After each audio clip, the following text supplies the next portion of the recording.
Once upon a time, in a peaceful village, nestled among rolling hills, there lived a young man named Hiro. The village was a tranquil place, with the soft rustle of trees and the gentle flow of rivers.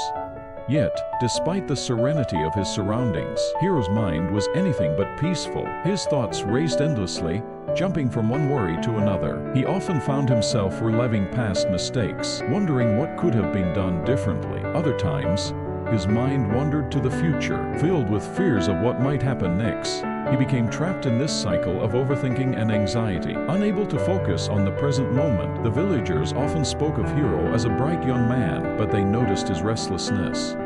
He was always busy, always thinking, but never truly at peace.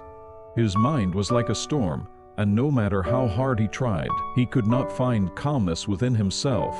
One day, Hiro overheard an elder in the village speaking of a wise Zen master who lived far away, atop a distant mountain. This master, they said, possessed the secret to inner peace, to stilling the storm within one's mind. Intrigued and eager to find peace for himself, Hiro made a decision. He would journey to the mountain and seek the master's wisdom. The journey was not easy. Hiro walked for days, through forests and over rivers, enduring the hardships of travel. The path grew steeper as he neared the mountain, and there were moments when Hiro questioned whether the journey was worth it. His mind was filled with doubts. What if the master could not help him? What if peace was something he would never find? But each time these thoughts arose, Hiro pushed forward, driven by the hope that he could finally quiet his restless mind. At last, Hiro reached the top of the mountain. There, amidst a beautiful garden filled with ancient trees and the sound of flowing water, sat the Zen master in deep meditation. The master's presence was calm, almost as if he were a part of the mountain itself. His face was serene, and his aura radiated a deep sense of wisdom and peace. Hiro approached the master and bowed deeply. "Master," he said, "I have come seeking your guidance. My mind is restless, and I yearn for inner peace. Can you teach me how to empty my mind?" The Zen master opened his eyes slowly and looked at Hiro with a gentle smile. "Empty your mind, you say?" the master replied. "Very well, I will teach you." The master led Hiro to a small courtyard within the garden. At the center of the courtyard stood a large stone basin, filled to the brim with water. The master handed Hiro a ladle and pointed to a much smaller bowl nearby. "Your task," the master said, "is to transfer all the water from the basin to this small bowl without spilling a single drop." Hiro stared at the basin and the bowl in disbelief. The task seemed impossible. The basin was large, and the bowl was so small. How could he possibly move all the water without spilling any? But Hiro was determined to succeed. He bowed once again and set to work. For hours, Hiro carefully scooped the water from the basin into the smaller bowl. Each time he dipped the ladle into the basin, he focused intensely, trying not to spill even a single drop.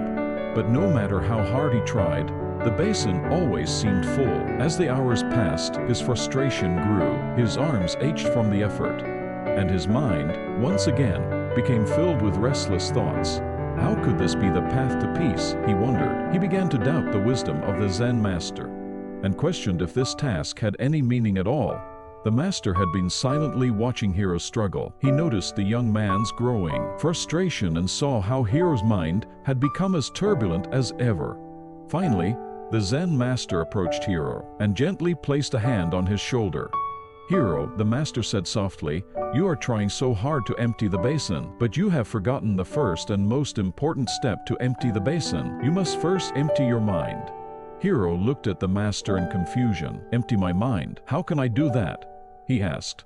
The master smiled warmly. "Let go of your worries, your fears, and your attachments," he explained. "Stop thinking about the outcome. Focus only on the task at hand. Be fully present in this moment, and let everything else fall away." Hiro paused and reflected on the master's words. He realized that in his desperation to complete the task, his mind had once again become clouded with thoughts of success and failure. He had been so focused on the future, on finishing the task, that he had not truly been present. Hiro closed his eyes and took a deep breath. He allowed his thoughts to drift away, releasing his worries and frustrations. When he opened his eyes again, he approached the task with a newfound sense of calm. He no longer rushed or forced the process. Instead, he simply focused on each scoop of water, savoring the sound of the ladle dipping into the basin and the gentle flow of water into the smaller bowl. Gradually, something miraculous happened. As Hiro entered a state of flow, his movements became effortless, and his mind became clearer. The water seemed to move more easily and slowly. But surely, the basin began to empty. After what seemed like only a short while, Hiro scooped the last drop of water into the small bowl. He looked at the empty basin in disbelief, and then turned to the Zen master with amazement and gratitude. "You see, Hiro," the master said, "when you empty your mind, you allow the universe to flow through you. You become one with the task at hand, and everything falls into place." Hiro realized that true peace and clarity had been within him all along. It was not about controlling his thoughts or forcing them away. It was about letting go, being fully present, and allowing life to unfold naturally. From that day forward, Hiro carried the wisdom of the Zen master in his heart. He learned to quiet his mind by focusing on the present moment, letting go of worries about the past and future. And in doing so, he found the inner peace he had been seeking all along. When you empty your mind, you allow life to flow naturally. Stop fighting the waves of your thoughts, and let the calm waters of the present moment bring you peace.